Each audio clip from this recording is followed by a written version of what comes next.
Kamis malam Jumat tanggal 13 Februari ya, malam nisfu Sya'ban, namanya Lailatul Barat ya, malam Lailatul Furqan, malam pemisah nasib-nasib manusia. Kata Allah Subhanahu wa taala dalam Al-Qur'an, a'udzubillahi minasyaitonirrajim. Yamhullahu ma yasha'u wa yuthbit wa 'indahu ummul kitab. Allah Subhanahu wa taala menghapuskan apa yang telah tertulis di Lauhil Mahfuz atau menetapkannya. Apa yang telah tertulis dari nasib-nasib kita di Lauhil Mahfuz, ada yang ditulis, ada yang ditetapkan, ada yang dihapus. Nabi Muhammad ketika menceritakan tentang ayat tersebut, kata Nabi Muhammad, dzaka lailatun nisf min Sya'ban. Kejadian revisinya, isinya Lauhil Mahfuz itu terjadi pada malam nisfu Sya'ban. Innallaha yanzur fi lailatin nisf min Sya'ban fayaghfir illal musyrik wal mudmin wal musyahin. Kata Nabi Muhammad, Allah memandang hamba-hambanya pada malam nisfu Sya'ban. Kemudian Allah mengampuni hamba-hambanya kecuali yang musyrik, kecuali yang pecandu, minuman keras ataupun narkoba dan jenisnya. Mudah-mudahan Allah selamatkan keluarga kita semuanya dari hal-hal yang semacam ini insyaallah. Kemudian wal musyahin, yang di hatinya masih menyimpan dendam permusuhan kepada sesama hamba Allah Subhanahu wa taala. Itu sisanya Allah ampuni. Itu malam penting, malam nisfu Sya'ban, malam perubahan nasib.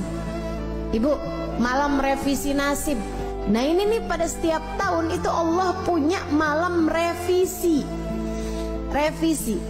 Jadi Allah Subhanahu wa taala ada yang netepin, ada hapusin apa yang telah tertulis di Lauhil Mahfuz dari nasib-nasib kita sekalian, dari rezeki kita, dari keadaan kita hidup di dunia nih. Kemudian lagi termasuk darinya adalah masalah kematian kita, husnul khatimah ataukah su'ul khatimah.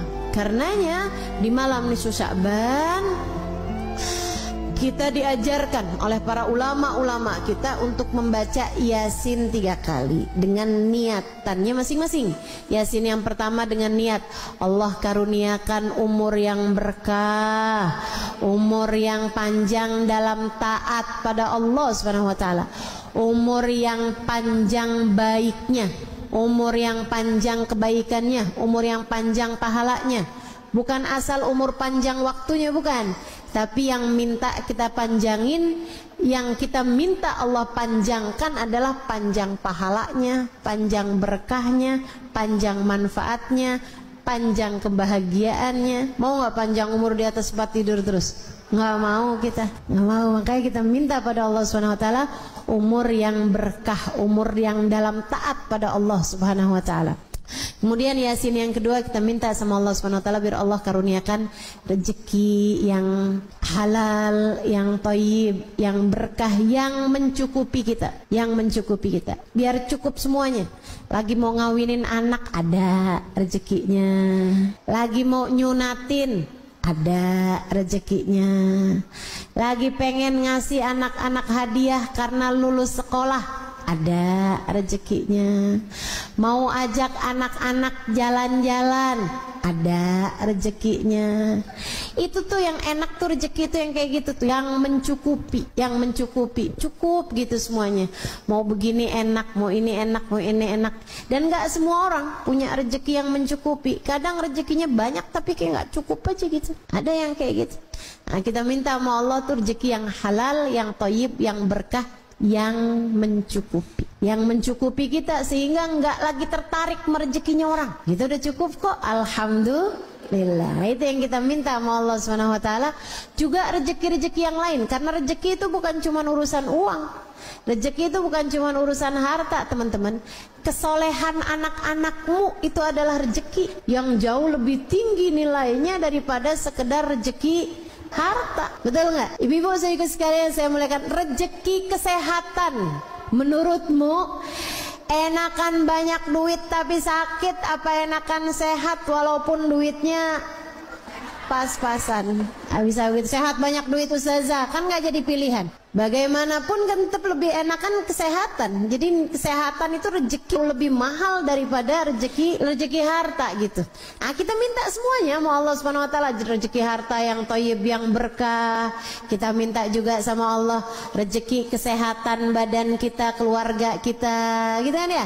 Kita minta juga sama Allah kesolehan diri kita, kesolehan keluarga kita, jadi ahli taat semuanya, jadi ahli ibadah semuanya, insya Allah. Kemudian Yasin yang ketiga, kita minta sama Allah Subhanahu wa taala ini yang paling penting dalam kehidupan kita, yaitu dengan niat semoga Allah karuniakan kepada kita kematian dalam husnul khatimah, biar mati di saat iman begitu kuat dalam hati kita.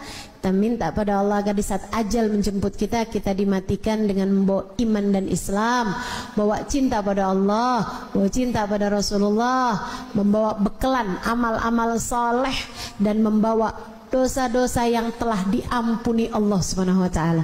Jadi pulang nggak pakai bawa dosa lagi, karena semua dosa-dosanya telah diampuni Allah Subhanahu wa taala. Itu yang kita minta pada Allah Subhanahu wa taala, itu yang kita harapkan dari Allah Subhanahu wa taala. Jadi nanti malam nisfu Sya'ban kerjakan apa yang tadi telah saya sampaikan, baca Yasin 3 kali.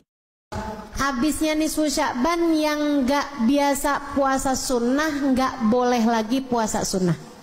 Tapi yang masih punya hutang puasa wajib tetap boleh mengerjakannya sampai di hari terakhir Sya'ban sekalipun.